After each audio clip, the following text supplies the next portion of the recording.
Magandang araw, Ma'am Pau Pau. So ito po yung ating sewing machine po, Ma'am. Ito po yung bobbing natin. Ayan po siya. Ayan. Ito po.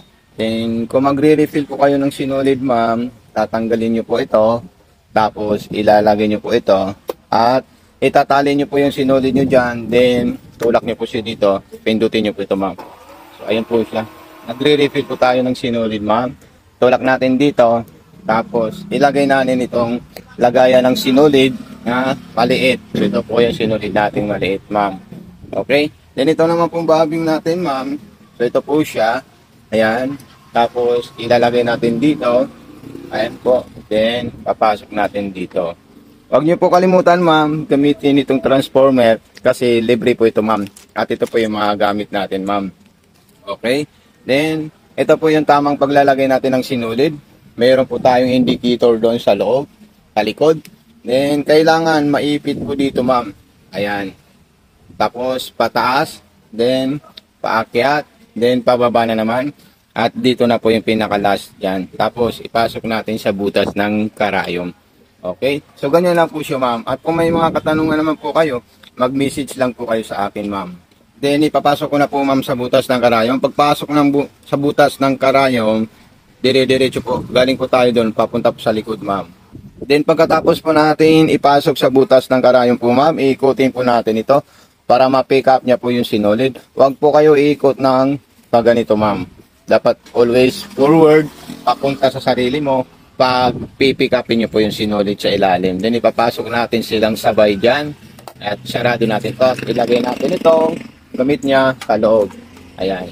Pag magtatanggal ka naman ng sinulid, ma'am, meron po tayo dito, ma'am. Ganito po yung free niyang screwdriver, pangtanggal po doon. Then, makikita mo po yung needle, may flat at may bilog. Yung bilog sa likod, ay sa harap, yung flat sa likod. So, ganun po yung gagawin niyo po, ma'am. Pag papalitan niyo po ng karayom. So, ito na po siya, ma'am. Mag-testing po tayo ng mga design dito sa ating sewing machine. So, ayan. So, meron po tayong manual embroidery na masinsin na zigzagger. So, ayan po siya, ma'am. So, depende po sa yung bilis ng takbo. Kung gusto niyo pong mabilis na mabilis or tama lang. So, ganyan po siya, ma'am. Then, ililipat niyo, itaas niyo po yung karayom pag nasa ilalim or nakatukod po doon, ma'am. Then, hanapin niyo po kung ano po yung gusto niyong design. Ayan, straight line na pang maong, straight line na pang manipis, at straight line na pang cotton. So, makikita niyo po dyan lahat, ma'am, yung gusto mong patterns na lalabas dyan. Tapos nandito po yung pinaka-graphics or indicator niya po, ma'am. Okay po, ma'am. So ito, tatanggalin po natin ito, ma'am. Ayan. Then, i-check natin, ma'am.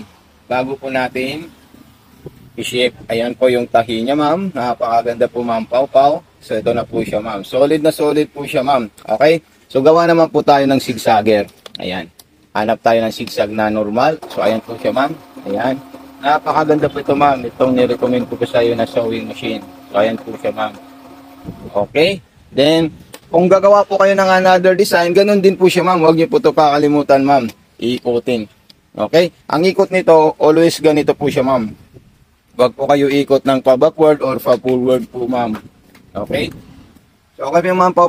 So, ito na po yung sewing machine mo. So, maraming salamat. If ever na meron po kayong katanungan, ma'am, huwag niyo po kalimutan mag-follow sa ating Facebook page, Mato Sewing Machine Vlog. At meron po tayong YouTube channel. So, doon po natin i-upload yung full video ng ating sewing machine. So, Mato Panumpang Vlog yung aking YouTube channel po, ma'am. So, maraming salamat. God bless and more power po, ma'am.